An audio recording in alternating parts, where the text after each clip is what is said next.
Hello students, welcome to my channel smart study. उम्मीद करती हूँ आप सब लोग अच्छे होंगे। तो स्टूडेंट्स, आज का हमारा जो डिस्कशन पॉइंट है वो है archaeological evidence of iron age. आज हम लोग आयरन एज के आर्कियोलॉजिकल एविडेंस को डिस्कस करेंगे। लेकिन स्टूडेंट्स, वीडियो स्टार्ट करने से पहले आपसे एक छोटी सी रिक्वेस्ट है। अगर आप मेरे चैनल में नए हो और चैनल को अभी तक सब्सक्राइब नहीं किया तो चैनल को सब्सक्राइब कर लें और वीडियो अच्छी लगे तो इसे लाइक और शेयर करना ना भूलें। तो आइए स्टूडेंट्स, मैं आपको और ज़्यादा टाइम ना लेते हुए आज के अपने वीडियो की शुरुआत। स्टूडेंट्स, जैसे कि हम लोगों ने लास्ट क्लास में पढ़ा था literary evidence of iron age, यानी लास्ट क्लास में हम लोगों ने आयरन एज के लिटरेरी एविडेंस को देखा था। आज के क्लास में हम लोग archaeological evidence of iron age को पढ़ेंगे। अब ये आर्कियोलॉजिकल एविडेंस क्या होता है, इसको थोड़ा समझिए। आर्कियोलॉजिकल एविडेंस वो एविडेंस होते हैं जो हमें एक्सकेवेशन ऑफ सॉइल यानी कि मिट्टी की खुदाई के दौरान मिलते हैं। ओके स्टूडेंट्स, और ये लिखी हुई शक्ल में नहीं होती है, यानी वो तमाम एविडेंस जो हमें ज़मीन से खुदाई की शक्ल में मिलती है उसे हम लोग आर्कियोलॉजिकल एविडेंस कहते हैं। इस चीज़ को मैंने अपने लास्ट क्लास में समझाया था। ओके, तो देखिए स्टूडेंट्स, अब ये archaeological evidence of iron age क्या है, मतलब आयरन की वो एविडेंस जो हमें मिट्टी खोदकर जो हमें ज़मीन के नीचे से मिलती है उसे हम लोग आर्कियोलॉजिकल एविडेंस ऑफ आयरन कहते हैं। ओके, अब आइए हमारा फर्स्ट पॉइंट क्या है उसको देखते हैं। The use of iron of Gangetic valley of north India began about 1000 BC and by about 600 BC the use of iron became more extensive। क्या बोला जा रहा है इस पॉइंट में? इस पॉइंट में ये बोला जा रहा है कि 1000 BC में सबसे पहले आयरन जो है वो नॉर्थ इंडिया के गैंगेटिक वैली में यूज़ की जाती थी। ओके, इसका प्रूफ हमें कहाँ से मिलता है? इसका प्रूफ हमें आर्कियोलॉजिकल एविडेंस के ज़रिए मिलता है। ओके, अब देखिए आगे क्या है। एंड बाय अबाउट 600 BC यानी 600 BC में आयरन का यूज़ जो है वो गैंगेटिक वैली में काफ़ी एक्सटेंसिव, मतलब काफ़ी बड़े पैमाने में होने लगा। ओके, सबसे पहले क्या बोला जा रहा है? सबसे पहले ये बोला जा रहा है कि नॉर्थ इंडिया के गैंगेटिक वैली में आयरन का इस्तेमाल जो है 1000 BC में नॉर्थ इंडिया के गैंगेटिक वैली में स्टार्ट हुआ था और 600 BC में इसका इस्तेमाल, इसका यूज़ जो है वो काफ़ी बड़े पैमाने में गैंगेटिक वैली में किया जाने लगा। ओके, अब आगे आइए। अब देखिए स्टूडेंट्स, क्या हो रहा था ना, जैसे आयरन जो है यूज़ में आ गया, यानी कि आयरन के टूल्स बनने लग गए, आयरन का इस्तेमाल लोगों को समझ में आ गया, आयरन मेटल की डिस्कवरी हो गई तो क्या हो रहा है ना, एग्रीकल्चर में काफ़ी डेवलपमेंट आ रहा है, एग्रीकल्चर काफ़ी एडवांस हो जा रहा है। ओके, अब वो कैसे हो रहा है देखिए। Now, with the help of iron tools, the dense forest of Gangetic Valley of North India had been cleared, and the crops of paddy, sugarcane, cotton, wheat, barley, etc. were cultivated at large scale। क्या बोला जा रहा है कि जैसे कि मैंने आपको क्या बताया, अभी मैंने आपको बताया ना कि जैसे आयरन का डिस्कवरी हो जा रहा है, लोग आयरन मेटल के बारे में जानना स्टार्ट कर दे रहे हैं, लोग क्या हो जा रहे हैं, आयरन कैसे यूज़ करना है इसका नॉलेज आ जा रहा है लोगों को, तो क्या हो रहा है, एग्रीकल्चर में काफ़ी एडवांसमेंट आ जा रहा है, एग्रीकल्चर क्या हो रहा है, काफ़ी डेवलप हो रहा है। तो इन आयरन टूल्स की मदद से गैंगेटिक वैली, ठीक है, गैंगेटिक वैली में क्या था उस वक्त, गैंगेटिक वैली में उस वक्त ना काफ़ी डेंस फॉरेस्ट है, मतलब काफ़ी घने फॉरेस्ट है।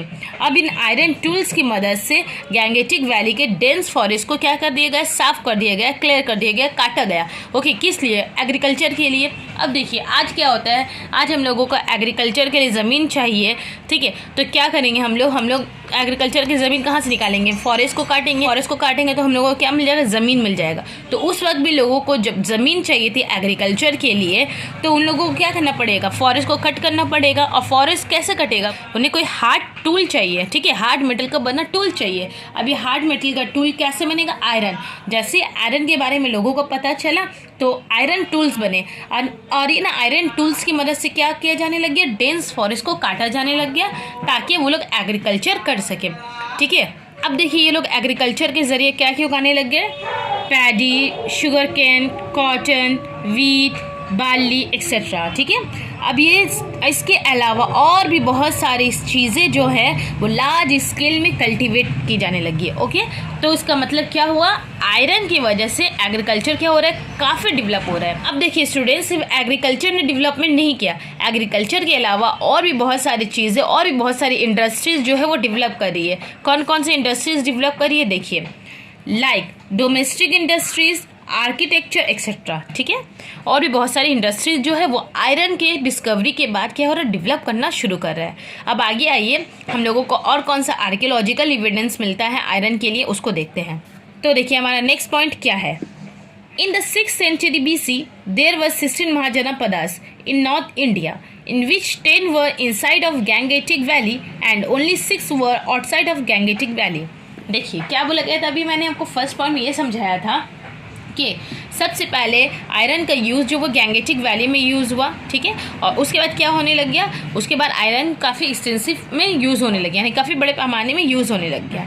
ठीक है, अब देखिए इसका प्रूफ हमें कहाँ से मिलता है कि आयरन जो है वो गैंगेटिक वैली में सबसे पहले यूज़ हुआ था। इसका प्रूफ हमें इस तरीके से मिलता है कि 6th century BC में, ठीक है, 6th century BC में क्या हो रहा था, 6th century BC में नॉर्थ इंडिया में 16 महाजनपदास हुए थे। ओके, अभी 16 महाजनपदास क्या है, इसको हम लोग आगे पढ़ेंगे। तो इन 16 महाजनपदास में से जो 10 महाजनपदास है वो कहाँ हुए थे, वो गंगेटिक वैली में डेवलप किए थे। ओके, और बाकी जो 6 है वो गंगेटिक वैली के बाहर में डेवलप किए थे। ओके स्टूडेंट्स, समझ में आया। तो इसका मतलब क्या हो रहा है, इसका मतलब ये हो रहा है कि आयरन जो है वो सबसे पहले यूज़ गंगेटिक वैली में ही किया गया। ठीक है, दैट्स वाई यहाँ पे क्या हो रहा है, पे जो 10 महाजनपदास है वो सिर्फ और सिर्फ गंगेटिक वैली में हो रहे हैं, बाकी के 6 जो है वो इसके बाहर हो रहे हैं। ठीक है, अब देखिए क्या हो रहा है आगे। The Capitals of those mahajanapadas were develop in the form of cities. अब ये महाजनपदा का जो कैपिटल है वो क्या बन गया, वो डेवलप करके आगे सिटीज़ बना। ओके स्टूडेंट्स, अब आगे आइए, आगे के एविडेंस को देखते हैं। देखिए स्टूडेंट्स, हमारा नेक्स्ट पॉइंट क्या है। The development of cities and archaeological finds of iron in the Gangetic Valley clarified that iron technology played key role to change prehistoric period into historic period slowly but definitely। क्या बोला जा रहा है, इस point में ये बोला जा रहा है जिस तरीके से सिटीज़ डेवलप कर रही है और हमें जो आर्कियोलॉजिकल फिंड्स यानी कि आर्कियोलॉजिकल एविडेंस मिले आयरन का, ये साफ साबित कर रहे हैं कि गैंगेटिक वैली में आयरन टेक्नोलॉजी जो है वो काफ़ी एडवांस थी, काफ़ी अहम रोल अदा किए, किस में, pre historic period into historic period, यानी प्री हिस्टोरिक पीरियड को हिस्टोरिकल पीरियड में चेंज करने में। ओके, ये प्री हिस्टोरिक पीरियड क्या होता है, हिस्टोरिक पीरियड क्या होता है, ये मैंने आपको लास्ट क्लास में बताया है। अगर आपने उस वीडियो को नहीं देखा तो उस वीडियो को ज़रूर देखिए, लेकिन अभी आप इतना समझ लीजिए कि आयरन ही है जिसने प्री हिस्टोरिक पीरियड को हिस्टोरिकल पीरियड में चेंज किया है। ठीक है, और ये अचानक से नहीं हुआ था, इसको होने में काफ़ी वक्त लगा था, ये काफ़ी स्लोली हुआ था। ओके, लेकिन ये हुआ था। ओके स्टूडेंट्स, तो स्टूडेंट्स अभी तक हम लोगों ने क्या पढ़ा, इसका एक छोटा सा रिकैप कर लेते हैं। अभी तक हम लोगों ने पढ़ा archaeological evidence of iron age क्या है, इसके साथ हम लोगों ने पढ़ा कि आयरन का इस्तेमाल सबसे पहले कहाँ किया गया था, साथ ही साथ हम लोगों ने ये पढ़ा जब लोगों को आयरन की नॉलेज आई तो इससे क्या क्या हुआ, ठीक है, किस किस फील्ड में डेवलपमेंट आई। ओके स्टूडेंट्स, और हम लोगों ने बहुत सारे आर्कियोलॉजिकल एविडेंस को देखा। तो स्टूडेंट्स, मैं आज का अपना सेक्शन यही ख़त्म करती हूँ। अगर आपको वीडियो से रिलेटेड कोई क्वेरीज या कोई क्वेश्चन है तो आप मुझे नीचे कमेंट में लिखना, मैं इसका आंसर ज़रूर दूंगी। तो मैं मिलती हूँ आपसे अपने अगले वीडियो में, तब तक के लिए अल्लाह हाफिज़।